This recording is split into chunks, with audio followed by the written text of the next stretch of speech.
আল্লাহ রাব্বুল আলামিন আরাফার দিন সম্পর্কেই বলেছেন, আরাফার দিনে এই আয়াত নাজিল করেছেন এবং আরাফার দিনে আল্লাহ পাকের নিয়ামতের কথা যখন উল্লেখ করেছেন তার মানে এটি নিঃসন্দেহে অত্যন্ত গুরুত্বপূর্ণ দিন। আল-ইয়াওমা আকমালতু লাকুম দীনাকুম ওয়া আতমামতু আলাইকুম নি'মাতি ওয়া রাদিতু লাকুমুল ইসলামা দীনা।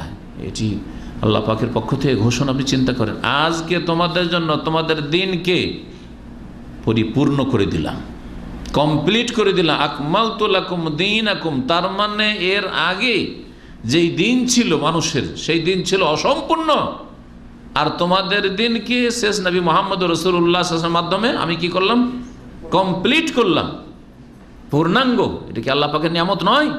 জীবনের প্রতিটি ক্ষেত্রে এই দ্বীনে ইসলামে দিক নির্দেশনা রয়েছে যা কমপ্লিট হয়েছে এবং কমপ্লিট করে আল্লাহ পাক ঘোষণা করেছেন। সেটা ছিল আরাফার দিন এবং আরাফার ময়দানে রাসূলুল্লাহ সাল্লাল্লাহু আলাইহি ওয়াসাল্লাম ছিলেন বৈকালবেলা। সবচেয়ে ফজিলতের সময় হচ্ছে আরাফার দিনের বৈকালবেলার সময়। ওয়া আতমামতু আলাইকুম নি'মাতি, এবং আমার নিয়ামত তোমাদের উপর পরিপূর্ণ করলাম। আল্লাহ যে নিয়ামতকে পরিপূর্ণ করেছেন, সম্পূর্ণ করেছেন, সেই ঘোষণা আল্লাহ পাকে এই দিনে করেছেন। ওয়া রাদিতু লাকুমুল ইসলামা দীনা, এবং আমি তোমাদের জন্য ইসলামকে তোমাদের দিন স্বরূপ পছন্দ করলাম, মনোনীত করলাম। কোনো কিছু পছন্দ করে নেওয়ার ঘোষণা যেমন তেমন কথা নয়। আপনি কোনো জায়গায় কাজ করছেন, বেতন নিচ্ছেন, কাজ করছেন, বেতন নিচ্ছেন, কিন্তু আমাকে যে পছন্দ করেছে আমার বস, মালিক, জি, আমার কাজকর্ম তার পছন্দ হয়েছে, এটা যদি না জানতে পারেন ততক্ষণ পর্যন্ত আপনার মধ্যে পেরেশানি আছে, দুশ্চিন্তা আছে, আশঙ্কা আছে। কিন্তু যদি ঘোষণা করে জানিয়ে দেয় আপনাকে যে দেখো তোমার কাজকর্ম দেখে, তোমার আচার আচরণ, তোমার কাজকর্ম আমার পছন্দ, এর চাইতে বড় আনন্দ কিছু নেই, ঠিক না?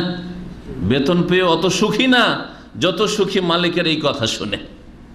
আল্লাহ পাক যে রাজি আপনার এই দিনের ওপর, আপনার ইসলামের ওপর, আপনার ইমানের ওপর, আল্লাহ পাক এই ঘোষণা করেছেন আরাফার দিনে। আরাফার দিন সম্পর্কে নবী করিম সাল্লাল্লাহু আলাইহি ওয়াসাল্লামের সহিহ মুসলিম আর একটা হাদিস রয়েছে, মা মিন ইয়াউমিন আকসারা মিন আন ইউতিকাল্লাহু ফিহি আবদান মিনান নার। এমন কোন দিন নেই যেই দিনে আল্লাহ রাব্বুল আলামিন জাহান্নাম থেকে এত বেশি সংখ্যায় মানুষকে মুক্ত করেন। এদের জন্য জাহান্নাম অজেব হয়ে গেছিল, কারণ যে আমল তাদের ছিল, যে তাদের আচরণ ছিল, আল্লাহর সাথে যে সম্পর্কহীনতা ছিল বা গাফিলতি ছিল আল্লাহর দিন পালন করায়, পাপে যেভাবে ডুবেছিল, নেকির কাজে যেমন ঘাটতি ছিল, যে এই লোকগুলির জন্য জাহান্নাম অবধারিত হয়ে গেছিল। তারপর আল্লাহ রাব্বুল আলামিন জাহান্নাম থেকে এদেরকে ছাড় প্রাপ্তি দিলেন। কোন দিনে? বিভিন্ন দিনে আল্লাহর পক্ষ থেকে হয়ে থাকে, যেমন রমজান মাসের প্রত্যেক রাতে হয়ে থাকে, একটি হাদিস রয়েছে। কিন্তু রমজান মাসে জাহান্নাম থেকে মুক্ত করলেও এই এমন একটি দিন, যেই দিনটি সম্পর্কে বলছেন সেটা দিন হচ্ছে আরাফার দিন। এই দিনের চাইতে বেশি জাহান্নাম থেকে আল্লাহ পাক মানুষকে মুক্ত করেন না অন্য কোনো দিনে।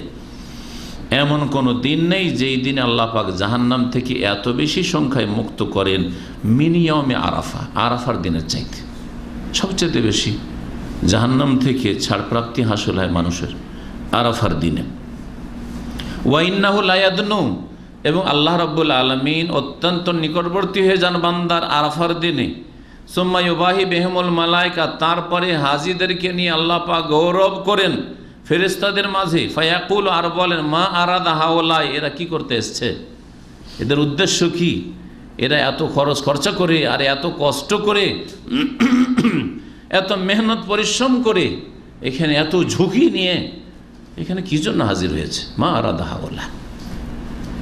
আর একটা হাদিসে রয়েছে যে এরা সারা পৃথিবীতে এসছে আতাউনি শৌসান গোবরা, এরা এসছে বিক্ষিপ্ত চুল নিয়ে, আর এরা ধুলো ধূসরিত হয়ে আছে, হ্যাঁ, ময়লা আবর্জনা শরীরে আছে, পরিষ্কার পরিচ্ছন্ন হতে পারছে না, আতর সুগন্ধি লাগাতে পারছে না, এরামের অবস্থায় আছে।